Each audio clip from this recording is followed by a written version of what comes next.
Assalamualaikum and hello. So in this video, I'm going to continue with the nomenclature of benzene derivatives. So this is where we are going to learn how to give the name for all benzene derivatives. So what does it mean by derivatives? Maksud derivatives adalah di mana kita ada dua cara untuk letak lukisan for benzene, sama ada dia ada monosubstituted benzene ataupun disubstituted benzene. So this is where you are going to learn one by one. So mari kita fokus kepada monosubstituted benzene dahulu. So how you want to give the name for the monosubstituted benzene? Maksud mono dekat sini adalah dia bermaksud hanya ada satu sahaja substituents kepada benzene ring. So maknanya satu sahaja substituent attached to the benzene ring. So the first step, you have to give the name where the parent is benzene. So semua orang tahu structure untuk benzene adalah this one. Okay, so automatically ini akan jadi awak punya parent. Okay, ataupun another one more structure awak boleh lukis dalam bentuk ring dekat tengah ni. Okay, mana-mana lah. Tapi bila kita nampak je this one, bila ada satu saja substituents, tak kisahlah alkyl group awak gantikan, yang akan jadi parent adalah benzene ring. Okay, so nama parent awak akan jadi benzene. So ini adalah nama parent awak. Okay, seterusnya step kedua, awak akan bagi nama substituents awak sebagai prefix. So prefix ni apa yang ada dekat depan lah. Dan kebiasaannya apabila satu sahaja substituent, kita tak perlu bagi numbering lah sebab dia memang sentiasa berada di dalam ring. Okay, sebelum saya ajar awak tentang naming, apa yang saya nak awak faham, kerana benzene dia ada special case di mana awak sudah belajar dalam video sebelum ini, dia ada calculus structure. So, awak kena faham, bila saya buat calculus structure, for example, this bond saya alternate, saya move here, this bond move here, this bond move here. So, saya akan dapat another one more structure, which is this one. So ini adalah resonance. Apabila saya bagi numbering, saya boleh mulakan numbering number 1 saya di mana-mana sahaja yang saya mahu. Sebab apa? All carbon adalah the first carbon. So once awak dah bagi numbering untuk this carbon number 1, so tak kisah awak nak go clockwise ke anti-clockwise ke, awak akan dibenarkan untuk buat that one. Okay, tapi dalam kes ini apabila ada monosubstituted benzene, maknanya awak punya substituted benzene tak kisahlah berada di sini ke di sini ke di sini ke di sini, numbering ini tidak applicable. Tapi awak kena faham carbon yang ada substituents itu adalah first carbon, but you don't have to put the number. Okay, so itu yang saya nak awak faham, sebab calculus structure dia agak special. Okay, now mari kita go to the first example, which is example A. So automatic saya ada nampak ini adalah saya punya benzene. Okay, kalau tengok ini saya punya benzene. So ini adalah saya punya parent. So my parent is benzene. So saya akan tulis benzene. So nama dia adalah benzene. Seterusnya, saya ada substituents, which is my substituents is Br. So, apa nama Br? Nama Br adalah bromo. So, nama penuh structure A adalah bromo benzene. Semua dekat, sebab huruf bertemu huruf kita akan rapat. Dan perlu tak saya letak 1 dash bromo benzene? Tidak perlu, sebab memang this carbon akan sentiasa jadi first carbon. Okay, so itu yang awak kena faham lah. Next one, awak kena tahu, kita akan go to the next example, B. So, saya punya parent masih lagi benzene dekat sini. So, ini saya punya parent yang saya highlight. And then, saya ada substituents, which is substituent saya adalah NO2. So, apakah nama NO2? So, nama NO2 adalah nitro. So, bila saya nak gabungkan nama dia, nama penuh structure B adalah nitrobenzene. Okay? So dia mudah sahaja. Bila awak ada satu substituents, automatically bagi nama substituents tu dan parent dia adalah benzene. Okay, seterusnya saya akan go to the next one, di mana case seterusnya masih lagi saya punya benzene sebagai saya punya parent. And then saya ada substituent sebanyak satu, which is substituent saya ni adalah metil. Okay, so macam mana saya nak bagi nama penuh dia? Nama penuh dia adalah metil benzene. Rapat kan? Okay. Tapi bermula daripada saat ini, dia ada special name. Okay, metil benzene ini adalah apabila awak follow IUPAC. Okay, so ini adalah apabila awak follow IUPAC. Tapi sebenarnya dia ada common name. Which is common name ni, macam saya cakap sebelum ni, common name ni adalah nickname. Contohnya nama saya Wan Nurul Bahiyah binti Walana. Tapi itu nama IUPAC yang telah diregister mengikut JPN. Tapi sekarang saya ada common name saya, nickname, which is Miss Bayah. So itu sama juga macam compound ni, which is compound C ni, dia ada common name dia, which is common name dia adalah toluene. Okay, toluene. Pastikan ejaan awak betul. Okay, jangan tanya saya kat mana nama tu dapat. Awak boleh Google sahaja. Cuma awak boleh guna mana-mana nama yang diberikan, sama ada IUPAC ataupun common name. Dua-dua jawapan ni diterima dalam bahagian naming untuk awak punya syllabus. Kalau saya biasanya akan gunakan toluene lah, sebab saya dah biasa guna common name. Dan lagi satu, dia lagi pendek daripada metil benzene dan dia mudah untuk faham. Okay, so ingat, bermula je chapter 4, awak dah belajar common name. Sebelum ni awak just belajar tentang IUPAC sahaja. So chapter 4 ni dia banyak common name. So get ready. So now this is the first structure. Mari kita go to the next one. So next example, saya ada D, which is D, dia punya nama. Okay, saya masih lagi ada benzene, which is benzene saya. Okay, ini adalah parent. So, seterusnya saya ada OH group. So, OH group, apa nama dia? Nama dia adalah hydroxy. Okey, ingat betul-betul. Waktu saya ajar substituents untuk OH group, ejaan untuk hydroxy adalah HYDROXY. Tanpa huruf L. Kalau awak tambah huruf L, itu adalah nama untuk spelling of functional group. So pastikan awak tahu beza dia. Kalau hydroxy ini adalah untuk substituents. Okay, kalau HYDROXYL ini adalah spelling untuk functional group. So dia dua benda yang berbeza. Dalam case structure D ni, saya nak fokus kepada substituents. Okay, so apabila saya ada hydroxy dan saya ada benzene sebagai parent, so saya akan gabungkan. So ini adalah IUPAC name saya.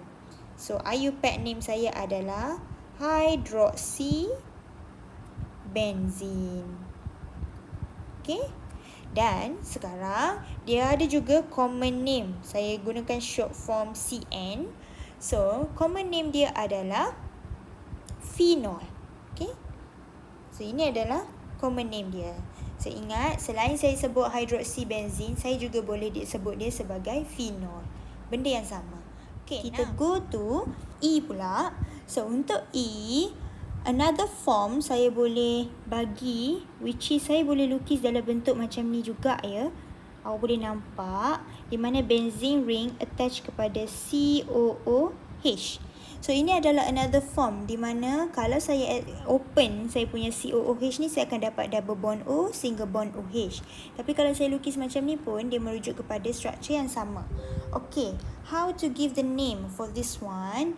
Caranya adalah di mana saya akan tentukan parent macam biasa, tapi untuk case ini dia agak special where saya kena bagi tahu parent dia bukan lagi benzene. Okay, kenapa saya cakap macam tu? Okay, saya highlight dulu. This will be awak punya parent. So, ini adalah carboxyl group. Kenapa carboxyl group yang akan jadi parent? Sebab dia lebih priority daripada phenyl group. So, ini adalah phenyl group lah sebab dia dah jadi substituents. So, awak hanya perlu tahu dan take note sahaja, dia adalah more priority. Nanti bila saya masuk video yang seterusnya, saya akan ajar tentang disubstituted benzene. Dekat situ awak akan nampak dengan lebih jelas apa maksud priority yang saya cakap dekat sini. So for now, just focus and take note. Apabila saya nak bagi naming untuk E, naming dia akan bergantung kepada dia punya family name, di mana family name dia akan berakhir dengan perkataan oic acid. Okay, kerana dia adalah daripada carboxylic acid, class of compound dia. So, seterusnya, awak punya nama dekat depan OIC ni, awak kena tambah berdasarkan bilangan karbon. So, saya ada satu saja karbon untuk parent saya. So, biasanya satu karbon, nama dia saya akan letak sebagai meta. So, bila saya nak bagi nama parent saya, dia akan jadi metanoic acid. Okay, so saya tak muat, saya padam sikit. Metanoic acid. Okay, so ini adalah saya punya nama parent saya. So this is my parent. And then what about this one? So this one akan jadi saya punya substituents, which is apa nama substituents bila benzin jadi substituents? Apa nama dia adalah phenyl. Okay, so saya dah introduce dekat sini. Walaupun dalam nota saya akan ulang sekali lagi, but at least now you understand. Bila parent bukan lagi benzin, dia masih lagi dalam structure tu, dia akan jadi substituents. Tapi nama dia bukan lagi benzin lah, dia akan jadi phenyl. So, apakah nama IUPAC name untuk this one? The full name adalah phenyl metanoic. And then ada jarak antara metanoic acid. Okay, so jarak dekat sini ni awak kena alert. Okay, kena ada jarak. Okay, so itu adalah cara nak bagi IUPAC name. Tapi macam biasa, saya jarang guna IUPAC name untuk benzin.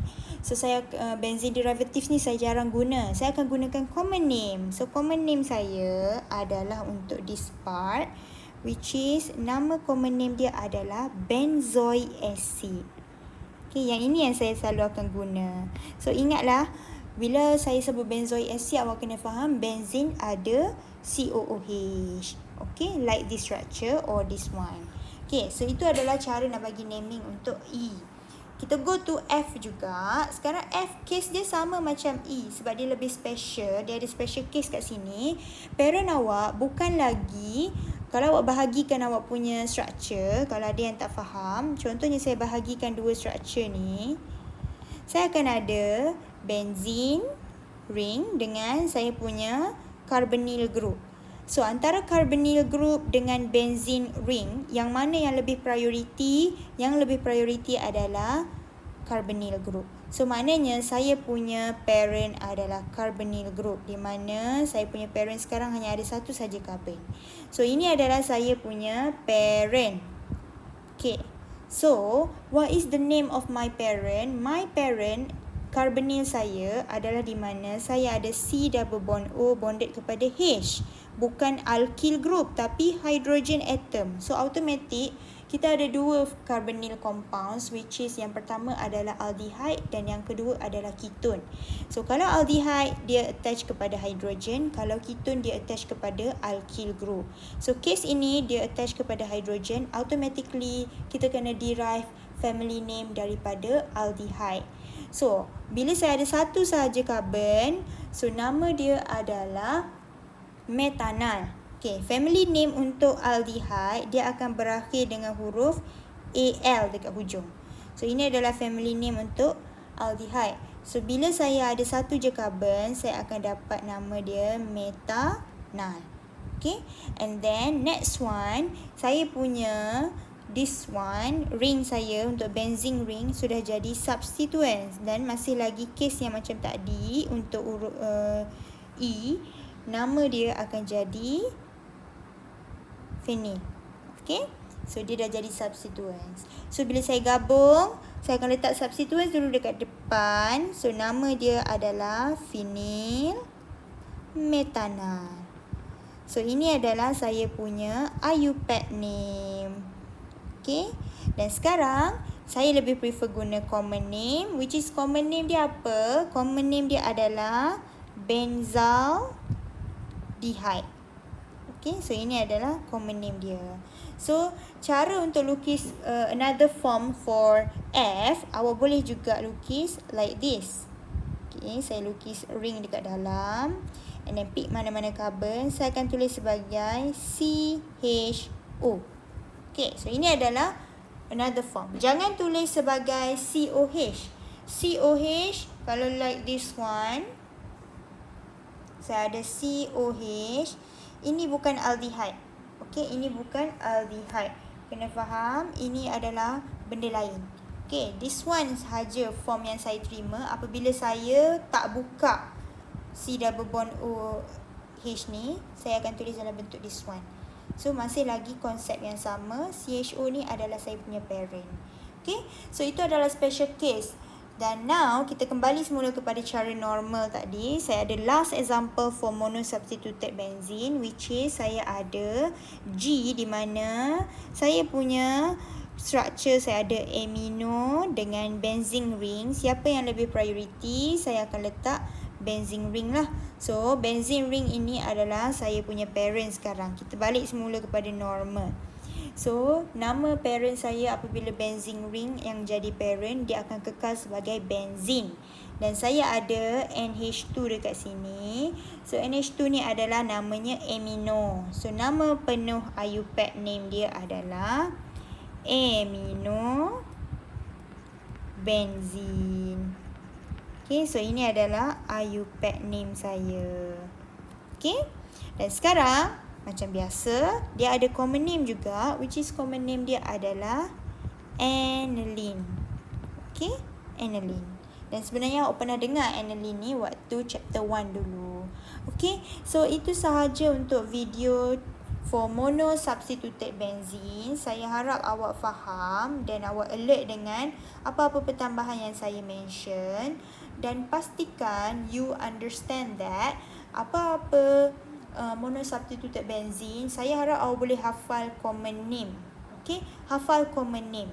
Sebab ada 5 sahaja structure yang ada common name. Selebihnya tak ada pun. Kita bermula daripada C sampai G memang ada common name. So, saya harap awak hafal common name.